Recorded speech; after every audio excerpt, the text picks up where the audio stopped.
салом шунавандагони азиз, таҳаввулоти ин соатаи Тоҷикистон ва ҷаҳонро мустақиман рӯи мавҷи радиои муҳоҷирро мешунавед. Имрӯз 22 июли 2020 сол. хабарҳои ин соатаро аз Тоҷикистон шурӯъ мекунем. Раиси шӯрои уламои Тоҷикистон Саид Мукаррам Абдулқодирзода санаи Иди Қурбонро расман эълон кард. Ба гуфтаи вай, имсол Иди Қурбон дар Тоҷикистон ба санаи 31 июл рост меояд. тавре гуфта шуд, дар Иди Қурбон хондани намозҳои дастаҷамъӣ дар назар нест ва шаҳрвандон инро метавонанд дар хонаҳои худ анҷом диҳанд. муфтии Тоҷикистон азо ёдовар шуд ки тибқи қарори Ситоди ҷумҳуриявии мубориза бо коронавирус, ширкати дастаҷамъии шаҳрвандон ва адои намозҳои муштарак дар ҳоли ҳозир муваққатан манъ аст. ин маҳдудиятҳо баҳри таъмини амнияти саломатии шаҳрвандон равона гардида дар пайи хуруҷи вируси COVID-19 ба амал омадааст. ҳоло ҳама кишварҳои ҷаҳон, хусусан давлатҳои мусалмоннишин, маҳдудиятҳои мазкурро ҷорӣ карданд ки ин яке аз роҳҳои асосии пешгирӣ аз паҳншавии коронавирус мебошад. азбаски ҷаҳон аз сабаби пандемия аз коронавирус дар ҳоли фавқулода қарор дорад, масҷидҳо бастаанд. дар ин ҳол қонуни ислом пешбинӣ кардааст ки муъминон метавонанд дар хонаҳояшон адои намозро ба ҷо оранд, гуфтааст раиси шӯрои уламо. Саид Мукаррам Абдулқодирзода инчунин қайд кардааст ки имсол қурбонӣ баъдтар дар нимаи рӯз баргузор мешавад.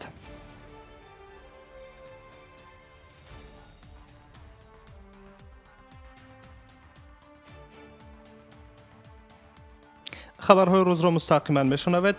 22 июл соати 00:29 ба вақти маҳаллӣ дар корхонаи воҳиди давлатии бозори деҳқони шаҳри Душанбе ки бо номи бозори Гипразем маъмул аст, оташсӯзӣ рух дод ки дар натиҷа дар майдони 134 метри мураббаъ сохтор ба амал омад. сохтор роҳи асосии бозорро қисман маҳдуд кард ки хатари бевоситаи сарзадани сохторро дар биноҳои ҳамшафати бозори деҳқон ба вуҷуд овард. дар натиҷаи корҳои сохторнишонӣ, кормандони сароясати хадамоти давлатии оташнишонӣ ва ҷузъу томҳои он, сохтор соати 1:27 пурра хомӯш карда шуд. зарари ин сохтор тақрибан 35 000 сомониро ташкил медиҳад. ҳангоми сохтор беш аз 15 миллион сомонӣ амволи фурӯшӣ ва биноҳо аз оташ осеб диданд. тавре агенти миллии иттилоотии Тоҷикистон ховар бо истинод ба вазорати корҳои дохилӣ менависад, ин сохтор бинобар вайрон кардани қоидаҳои бехатари аз сохто дар мағозаи рақами 42 ки ба соҳибкори инфироди Дилшод Идиев сокини шаҳри Душанбе тааллуқ дорад, рух додааст. тафтишоти ҳодисаи сохтор идома дорад.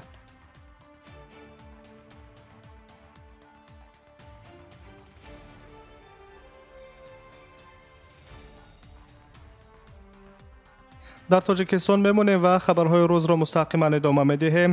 дар натиҷаи пандемияи коронавирус даромади ташкилотҳои қарзии низоми бонкӣ 25.6% кам шуд, гуфтааст раиси Бонки Миллии Тоҷикистон Ҷамшед Нурмуҳаммадзода имрӯз 22 июл дар нишасти матбуотӣ бо хабарнигорон. гарчанде аз ҳисоби паҳн гардидани коронавирус даромади ташкилотҳои қарзӣ дар Тоҷикистон нисбат ба ҳамаин давраи соли гузашта 25.6% ё 52.1 миллион сомонӣ кам шудааст. дар маҷмӯъ онҳо имсолаи аввалро бо фоидаи 151 миллион сомонӣ ҷамъбаст карданд, қайд доштааст раиси Бонки Миллӣ. ба гуфтаи масъулон, дар маҷмӯъ ташкилотҳои қарзии Тоҷикистон ба буҷаи кишвар қариб 200 миллион сомонӣ андоз пардохт карданд ки нисбат ба ҳамин давраи соли гузашта 5.6% ё 16 миллион сомонӣ зиёдтар аст. бояд қайд кард ки дар робита бо паҳншавии пандемия аз коронавирус низоми бонкӣ дар давраи моҳҳои апрел то июн ба мушкилоти зиёд дучор омад. аз ҷумла дар ин давра 107 маркази хизматрасонии бонкӣ фаъолияти худро қатъ намода 2770 корманди онҳо ба рухсати бемузд фиристода шуданд. бо вуҷуди ин дар ин давра 29 маркази нави хизматрасонии бонкӣ ифтитоҳ гардиданд, илова намудааст Ҷамшед Нурмуҳаммадзода раиси Бонки Миллии Тоҷикистон.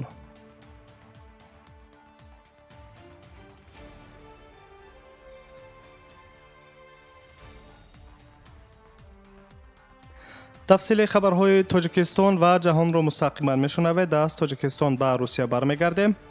думаи давлатӣ дар хониши савум лоиҳаи тағйиру иловаҳо ба кодекси ҳуқуқвайронкунии маъмурии Федератсияи Русияро қабул кард ки тибқи он ҷарима барои фурӯши нос ва дигар маводҳои тамоку ва маҳсулоти он ба ноболиғон якчанд маротиба зиёд карда мешавад.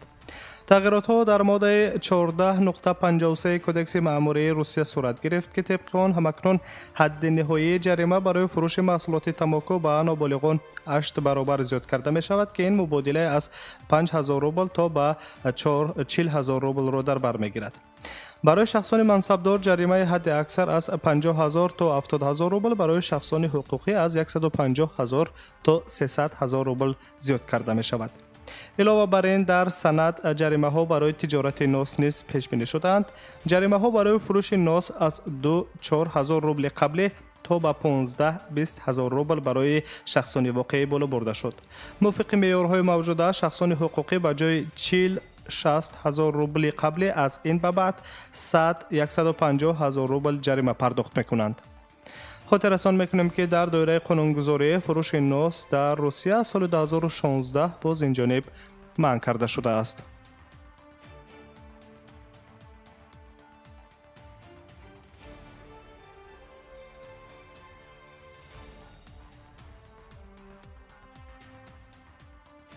از روسیه به چین می رویم و خبرهای روز را مستقیما ادامه میدیم.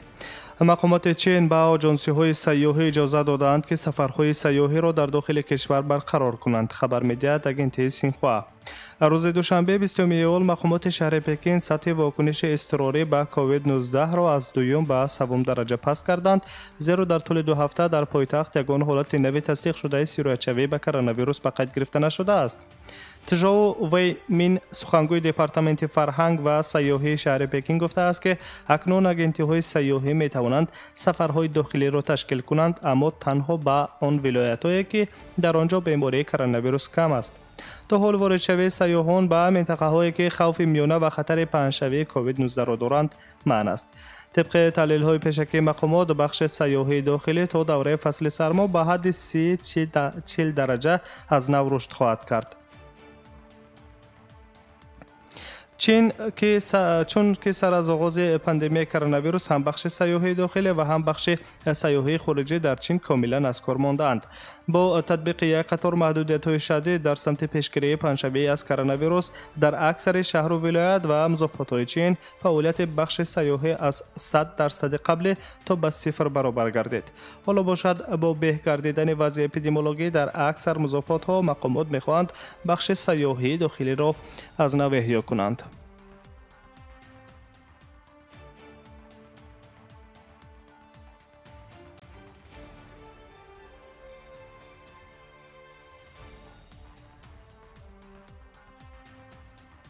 کمیته تدارکات مسابقه های ورزشی اعلان داشت که بازی های تابستانه المپی در توکیو ممکن است کاملا بکار کرده شوند.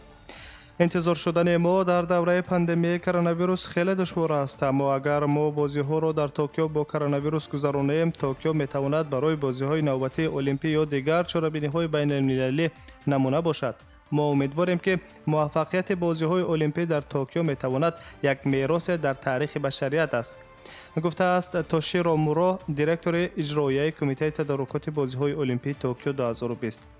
قبلا رئیس کمیته تدارکات یوشیرو موری اقرار شد که در المپیاد شماره تماشابینان را به طور نظررس کم کردن غیر امکان است. به گفته وی اگر برای بررسی برگزاری المپیاد بدون تماشابین ضرورت پیدا شود، پس مسئله بیکارکنی بازی‌ها نیز به میان می‌آید.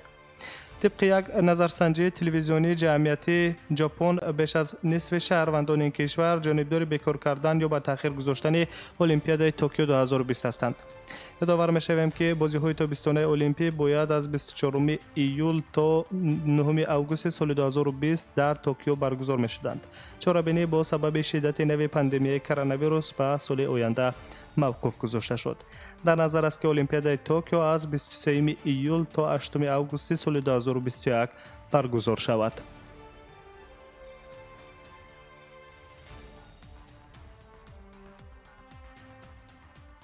تفصیل خبرهای این ساعت‌های تاجیکستان و جهان را در برنامه اطلاعاتی خبرهای روز مستقیما شنیدید. سلامت باشید. برنامه‌های دیگری ما جریان دارند.